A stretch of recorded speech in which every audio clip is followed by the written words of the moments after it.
Good morning guys! So, for today's vlog ay ika-6th anniversary na namin ng aking asawa.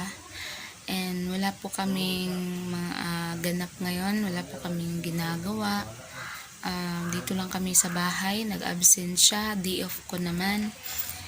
Tapos, wala kaming ginagawa guys, nandito lang kami sa bahay. Wala din kaming niluto. Meron kami niluto pero hindi siya panghanda sa anniversary. Nagluto ako ng mais, nilagang mais.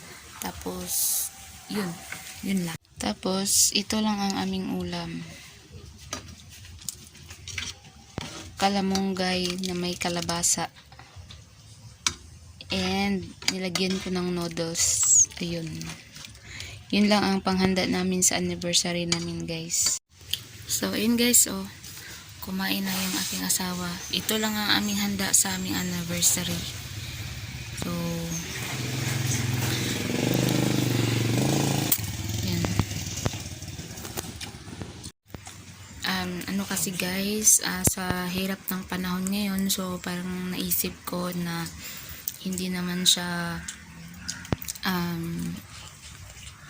kailangan na talagang ang importante ay magkasama. Charot.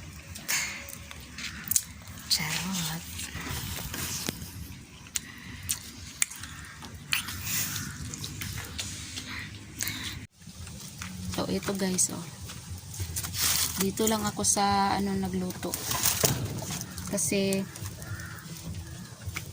yun nga, walang matagal kasi pag maglaga ng mais.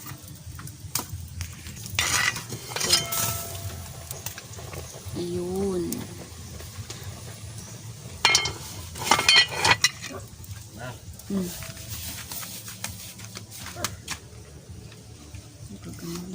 Anong sabi mo ngayon? Sabi ko sa ngayon ay dili tanaw. pero dili tanaw. Ayaw tanawin mong naong kay ang ending ana. Dito ka maglantaw sa camera, sige. Ang masasabi ko ngayon ay buong puso ako nagpapasalamat sa unang-una sa itaas sapagkat sa 6 na taon siyang laging nagabay sa amin at nagbigay lakas at siya ang nagsubaybay sa aming mag-aasawa, kaya kami umabot ng 6 na taon at saka nagpapasalamat din ako sa asawa ko na para si Ivan Alawi, no? Ngayon, anong masabi mo sa mga bashers na hindi sa social media na bashers, yung mga personal nating mga kaibigan na nagsasabi na wala pa tayong anak. Nagbaog daw tayo, mga ganyan-ganyan. Minsan nga pinagtatawanan pa tayo. So ano bang masabi mo dun? Yan, masasabi ko lang sa mga bashers namin, yung mga nagsabi na baog ako o baog yung asawa ko. Sabi nila maghanap ako ng iba. Sabi nila ipakasta ko daw yung asawa ko sa iba. Ang masasabi ko lang sa inyo guys, inggit lang kayo. Kasi sa hirap ng panahon ngayon, marami kayong anak. Wala kayong bugas. Kami, wala kaming anak. Wala din kaming kahit bigas. Wala kaming bigas. Kami lang dalawa. No? Yan. Yan lang yung masasabi ko. Mamatay kayo sa inggit. Yan. Buang kay upload. Mamatay kayo sa inggit. Wala kaming anak. Kayo, mamatay. Ha? Yung anak mo po sila, mamatay doon sa inggit. Mamatay po sila sa inggit. Yung hindi sila. Anak mo sila. Tapos guys, meron pa akong karanasan, bagong-bago lang talaga. Ito ba? Bagong-bago lang yun guys. Isang araw, nagmamadali ako tapos wala ako sa mood kasi nga yun, pagod ako, gusto ko matulog pero kailangan magtrabaho. Tapos nakita ako ng kaibigan ko guys, tapos anong sinabi niya? Sabi niya sa akin nga, hello idol, kasi idol yung tawag niya sa akin. Alam mo ba guys, siyempre, ni-smile lang ako kasi nagmamadali nga ako kasi papunta akong trabaho. Ang ginawa ng buang na yun guys, sabi niya sa akin, idol nga baog. alam niyo ba guys, sobrang galit ko talaga guys. Kaya, ano ba?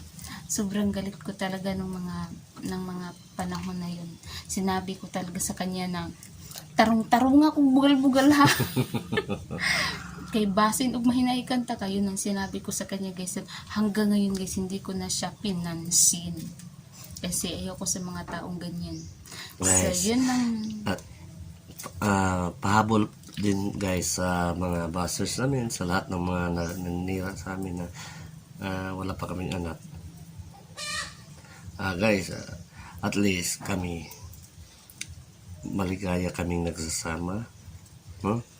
At buo ang aming pamilya, no? Maligaya at buo kaming pamilya at nagmamahalan kami guys. Kayo Guys, ito yung pinakahandaan namin sa anniversary namin. Ay magsugba kami ng bangus. Suba kaming bangus, malaking bangus. So ito guys, bigay ito ng aking manuga magyanan. Ito lang guys, oh yun. Okay, ito nang binan. Binigay ng ginan ko ito guys, 3 piraso yung niluto namin. Pero wala pa kaming kanin. Hindi ka pa naglungag pala. Hindi, yung para kay ano lang yan, lula. Tapos balik to mais. Ayun. So ayun lang guys. Magbisi-bisihan muna kami ngayon.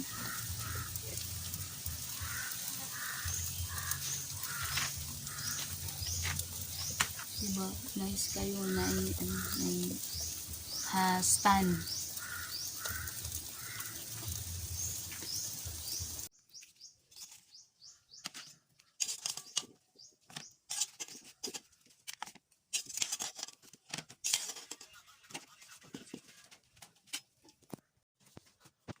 Guys.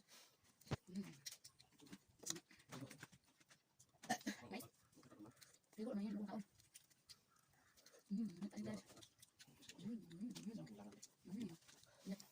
Yung guys, bakal nang tanda sa